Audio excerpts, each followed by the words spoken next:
આદરણીય કાર્તિક ક્ષત્રિય સમાજના પ્રમુખ મુરબ્બી શ્રી મુનાભાઈ વિછિયાએ જે વાત કરી, કાઠી સમાજની કોર કમિટી સમગ્ર કાઠિયાવાડમાં વસતા કાઠી સમાજના સમગ્ર તાલુકાઓમાંથી વ્યવસ્થિત આગેવાનોએ સાથે મળી અને અત્યારની આ પરિસ્થિતિમાં જ્યારે 2024ની ચૂંટણીમાં નરેન્દ્રભાઈ મોદીએ 400 પાર કરવાની હાકલ કરી છે ત્યારે, અને ખાસ તો અમારા ઈષ્ટ એટલે કે અમે સૂર્યવંશી છીએ કાઠીઓ, અમારું સૂર્ય મંદિર છે, અમારું ધાર્મિક સ્થાન સૂર્ય મંદિર છે, ત્યાં અમારી ધાર્મિક લાગણીઓ કેન્દ્રિત થયેલી છે. એટલે રામચંદ્ર જે ભગવાન સૂર્યવંશના હોય, અમારા ડાયરામાં રામ રામનો રિવાજ છે, જ્યાં મળીએ ત્યાં રામ રામ. એટલે રામ અમારા ઈષ્ટદેવ છે અને અમારા ઈષ્ટદેવને જે રીતે અયોધ્યાની અંદર પુનઃ પ્રાણ પ્રતિષ્ઠા કરવા અને એના મંદિરના નિર્માણ કરવામાં જે કાંઈ ભૂમિકા નરેન્દ્રભાઈ મોદી અને ભારતીય જનતા પાર્ટીએ ભજવી છે, તેનાથી અમારા આખા કાઠી ક્ષત્રિય સમાજને એટલો બધો ધાર્મિક, આધ્યાત્મિક અને અંતરાત્માથી સંતોષ થયો છે. ત્યારે આ ચૂંટણી જ્યારે આવી છે ત્યારે ભારતના વિકાસ માટે, અને એમાંય ખાસ કરીને અમે ઓબીસીમાં ગણાઈએ છીએ અને ઓબીસીમાં આર્થિક રીતે નહીં પણ શૈક્ષણિક રીતે પછાત વર્ગમાં અમે જ્યારે ગણાઈએ છીએ ત્યારે અમને બધી રીતે વર્તમાન સરકારોએ મદદ કરી છે. અમારા સૂર્ય દેવળમાં પણ યાત્રાધામ વિકાસ બોર્ડ તરફથી સારી એવી ગ્રાન્ટ આપી અને એનો અમે એક અત્યારે એવો સરસ વિકાસ, એના યુવાનો પણ અહીં હાજર છે જેઓ એ કાર્ય કરી રહ્યા છે. આજે સૂર્ય મંદિર છે એ સૌરાષ્ટ્રનું એક ફરવા લાયક સ્થળ બન્યું છે. આપ સૌને મારી વિનંતી છે કે 55 તીર્થ ક્ષેત્રનો પ્રવાસ કરો ત્યારે નવા સૂર્ય દેવળ મંદિરની ખાસ મુલાકાત લેજો. અને એનો જે વિકાસ થયો છે એ પણ ભારતીય જનતા પાર્ટીની જે તે વખતની સરકારે અને જે તે વખતના યાત્રાધામ વિકાસ બોર્ડમાં ખાસ કરીને અમારા રાજુભાઈ જ્યારે ડાયરેક્ટર વાઇસ ચેરમેન હતા એ વખતે અમને એના વિકાસનો લાભ મળ્યો છે અને બહુ સુંદર સ્થળ બનાવી શક્યા છીએ અમે. એટલે એ બધાય રોડ, ઘણા બધા રોડ ચૂકવવા માટેનો જ્યારે સમય આવ્યો છે ત્યારે અમે કાઠી ક્ષત્રિય સમાજે ભેગા મળી અને નક્કી કર્યું છે કે ભારતીય જનતા પાર્ટીને દરેક જગ્યાએ જેટલો દઈ શકાય તેટલો તન, મન અને ધનથી ટેકો આપો. એ આખી વાત સાથે અમારે કાંઈ બહુ લેવા દેવા નથી. અને બીજી વાત એ કે કોઠી ધોવાથી કાદવ નીકળે એટલી સમજણ અમને પડે છે. અને અમારા બધા જે અમે સાથે જ છીએ, અમે કઈ સામાજિક રીતે તો કોઈથી જુદા છીએ જ નહીં. અમારે સામાજિક રીતે કોઈ પ્રશ્ન આમાં આવતો નથી. અને કોઈ માફી માંગે કે કોઈ માફી મગાવે એ પ્રકૃતિ અમારી છે ને, અમારે કઈ એમાં પડવાની જરૂર જ નથી. સૂર્યદેવ, મારું નામ રાજુભાઈ દાદલ.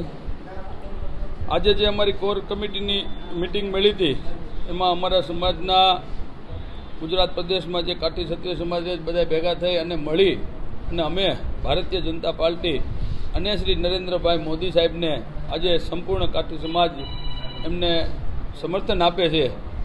એ બદલ હું કાઠી સમાજ અને બધાને ખૂબ ખૂબ આભાર માનું છું. કરણી સેના અત્યારે આગેવાની લઈ રહી છે આ સમગ્ર મામલામાં.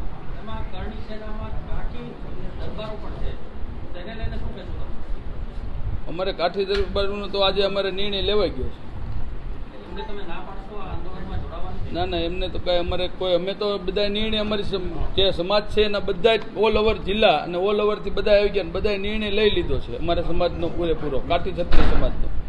કાઠી સમાજનો એક જ નિર્ણય રહેશે પછી આવનારા દિવસોમાં એવું સામે આવશે કે અમુક લોકો કાઠી સમાજમાંથી પણ એવું કહે કે અમે 14 તારીખના સંમેલનમાં ભાગ લેશું અને રૂપાલાની ટિકિટ રદ કરવાની માફી કરશું, એવું થવાની શક્યતા છે? એક વખત માફી આપી દીધા પછી એની વાત ઓલા જેવું છે. અને ઓલ ઓવર તમે આજે હું એમ કહું, તમે એકવાર આમ કહો, બધા સમાજ અહીંયા જ છે એટલે કોઈ પ્રશ્ન રહેતો જ નથી. અમારું પૂરેપૂરો સમર્થન છે ભારતીય જનતા પાર્ટી મોદી સાહેબ.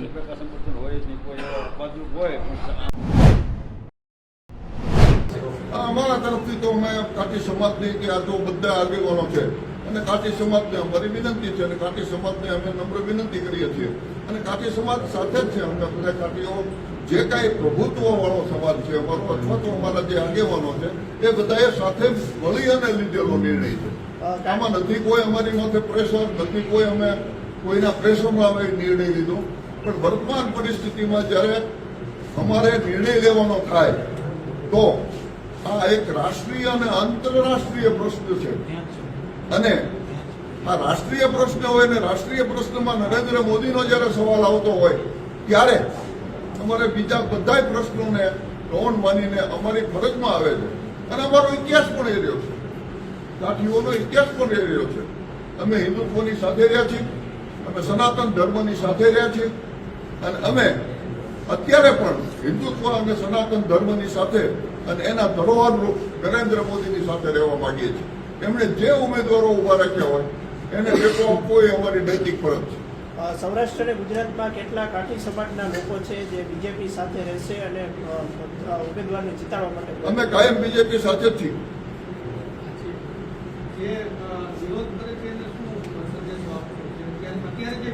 વિરોધ કરી રહ્યા છે. એ અમારો વિષય નથી.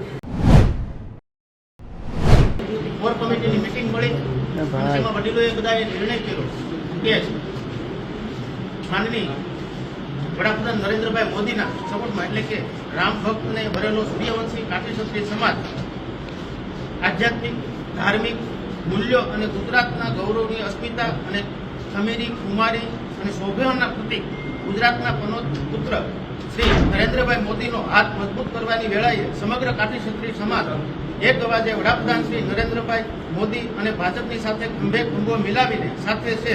કાઠિયાવાડ સૌરાષ્ટ્રમાં વિશેષ વસ્તુ આ સમાજ પ્રાચીન સમયથી હિન્દુત્વને સંપૂર્ણપણે ભરેલો સમાજ છે. આજે જ્યારે સમગ્ર વિશ્વ અરાજકતા અને અસ્થિરતા રાજકીય દ્રષ્ટિએ અનુભવી રહ્યું છે તો સ્થિર અને મજબૂત શાસકના નેતૃત્વમાં પ્રમાણિક માર્ગદર્શક અને દેશભક્તિના મૂલ્યોને પ્રજામાં ચીંચીને જ્યારે લોકલાડીલા વડાપ્રધાન શ્રી નરેન્દ્રભાઈ મોદી જ્યારે ત્રીજી વેળાએ દેશનું નેતૃત્વ પૂરું પાડવા ચૂંટણી લડી રહ્યા હોય ત્યારે હિન્દુત્વ અને રાષ્ટ્રવાદી વિચારધારાને વરેલો કાઠી ક્ષત્રિય સમાજ આ 2024ની લોકસભાની ચૂંટણીમાં વડાપ્રધાન શ્રી નરેન્દ્ર મોદી અને ભાજપને સંપૂર્ણ સમર્થન આપે છે. અને વડાપ્રધાન શ્રી નરેન્દ્ર મોદી અને ભાજપે જે કંઈ નિર્ણય લીધો હોય તેના મન વચન કર્મ તેમની સાથે છે અને સંપૂર્ણ સમર્થન આપે છે.